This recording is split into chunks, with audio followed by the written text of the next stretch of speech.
So A is the smallest band, and then they get bigger and bigger until you go up to F, which is the largest band size, and F rooms also have double beds, and that's basically the main difference between F rooms and E rooms.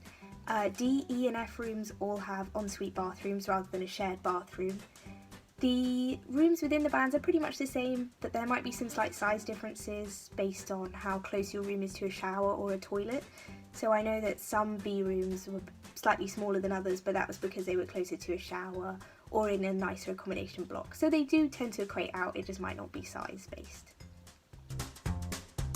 Regardless of what band you end up getting, you will definitely get a bed, a desk, a chair, a closet, a side table, bookshelves or just shelving of some kind, a heater, and a window.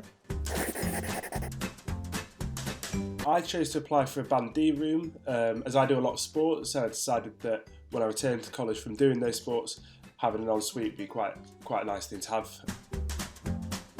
So in first year, I chose my room band essentially based on the cost, so I was deciding between a Band A and a B. And then I also kind of looked at size, and since Bs were supposed to be a bit bigger, I went for a Band B room over a Band A room. I also wasn't too fussed about having to share a bathroom in first year because I'd rather than get to have my own bathroom in second year.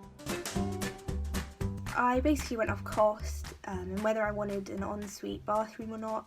I didn't think I needed a double bed, so I didn't go with that in the end. I lived in a Band D room in first year, and I chose that based off I really wanted an ensuite, and that was what I could afford. You're just randomly assigned the room, and then you live with whoever else has been assigned your block or your staircase or your building. In second and third year, yes, you do get to choose, obviously subject to the capacity of your floor, but for instance I'm living on a floor of 7 people and we got to choose that. And in second year you get to choose what building you live in as well in college. If you live out of college in the GAB, you do get to choose your staircase as well, so yes, you get to choose in second and third year. You actually have your room cleaned for you when you're living in college. So college employs these people called scouts, and they literally keep college running. So they help cleaning with like the hallways, kitchens, things like that, but then they also take out your bins for you every day, and they'll normally do a vacuum and kind of a slightly deeper clean once a week. So college will let you know what day that is. But yeah, definitely get to know your scouts when you're here because they're super lovely and really fun to have a chat with as well. So depending on what accommodation you choose, most often you'll have to move out at the end of each term. So in first year that was the case for the types of rooms that we were all living in. In second year, you either live 5 minutes off site in the GAB building, in which case it's a full term contract, so you don't have to move out. But then if you live on site, you do have to move out. But in many cases, there are some times where I'd have to stay a bit longer for my own reasons, and the accommodation officer was really nice about that and really accommodating. If you're an international student, college will give you storage space within college, which is really helpful because when they say move out of your room, they mean take down all of your photos and posters and stuff like that, so it's useful to have somewhere to keep that in college for free as well.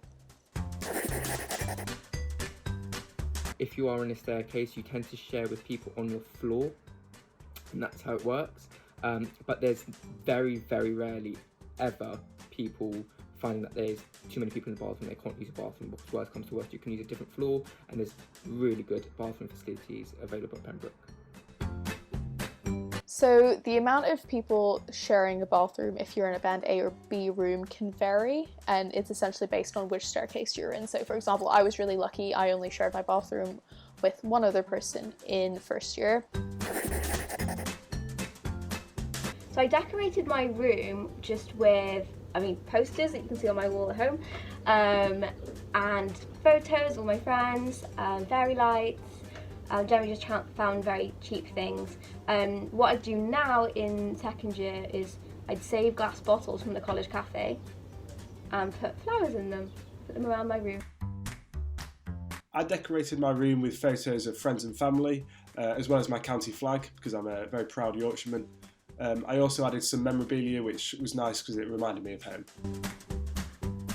I borrowed a painting from the JCR art collection, which is something that we're super lucky to get to have that, and you could just borrow a different piece of artwork every term, which is really nice for your room. The main thing I did with my room was that I had loads and loads and loads of photos. So at first they were just photos from home, photos from high school, and then as each term progressed I'd print out new ones to put up on the board, which was, yeah, it definitely made the room feel like home for me. So depending on the length of your degree, most people do tend to stay on site for their degree. So I'm doing medicine, which is 6 years, so I probably most likely won't be there for the whole of the 6 years.